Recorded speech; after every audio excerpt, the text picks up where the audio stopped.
Hello, my dear students. First of all, I apologize for not taking your online class, so I'm sending this video for you all to watch. As we were on doing history and we were on chapter 1, I've already started chapter 1 and now I'm going to explain few more topics to you all today. So the topic for today is new social and political groups. It is given on page number 6. Now here I begin. The study of the 1,000 years between 700 and 1750 is a huge challenge to historians, largely because of the scale and variety of developments that occurred over the period.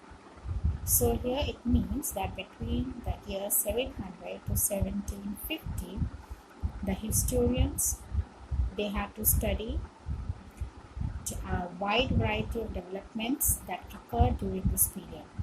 Now, at different moments in this period, new technologies made their appearance, like the Persian wheel in irrigation, the spinning wheel in weaving, and firearms in combat. So, during this period, a lot of changes occurred.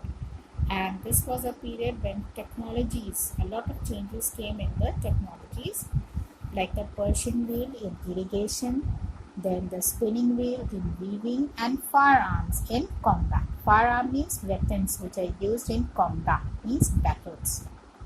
New foods and beverages arrived in the subcontinent. Beverages means drinks, like potatoes, corn, chilies, tea, and coffee.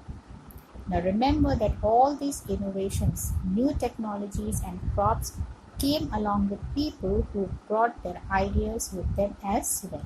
So all these changes and innovations came because of the people who started shifting from one place to another. As a result, this was a period of economic, political, social, and cultural changes. So a lot of changes came in this period. This was also a period of great mobility. Mobility means movement. Groups of people travel long distances in search of opportunity. The subcontinent held immense wealth. Immense means lots of wealth, and the possibilities for people to carve a fortune. Carve means to make a fortune for themselves. One group of people who became important in this period were the Rajputs, a name derived from Rajputra, the son of a ruler. So between the 8th and the 14th centuries, the term was applied more generally to a group of warriors who claimed Kshatriyas caste status. So Kshatriyas were the warriors and they were called as a Rajputras. Now this term Rajputra was not just rulers and chieftains but also soldiers and commanders who served in the armies of different monarchs. Monarch means kings all over the subcontinent. A chivalric code of conduct, extreme valor, and a great sense of loyalty were the qualities attributed to Rajputs by their poets and bards. Chivalric means this was a system of behavior followed by the knights. Knights means soldiers. That they should have valor. Valor means great courage in the time of danger. And they should also have a great sense of loyalty. Other groups of people such as the Marathas, Sikh, Jats, Ahoms, and Kaysts, a caste of scribes and secretaries, also used the opportunities of the age to become politically important. So many groups were there: Marathas, Sikh, Jats, Ahoms, and Kaysts. Now throughout this period, there was a gradual clearing of forest and the extension of agriculture, a change faster and more complete in some areas than in others. Changes in their habitat forced many forest dwellers to migrate. Habitat means refers to the environment of a region and the social and economic lifestyle of its residents. So habitat means a kind of a lifestyle of its habitants.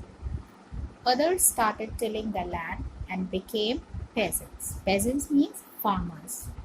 These new peasants groups gradually began to be influenced by regional markets, chieftains, priests, monasteries, and temples, and they became part of large complex societies and were required to pay taxes and offer goods and services to local lords. So these new peasant groups, they were influenced by the regional markets. As a result, significant economic and social differences emerged among peasants. Also, a lot of economic and social differences came up. Some possessed more productive land, others also kept cattle, and some combined artisanal work with agricultural activity during the lean season. Now, lean season is this period between planting and harvesting, and the peasants, they don't have much work to do. So they started doing other artisanal work. As society became more differentiated, people were grouped into jatis or subcaste.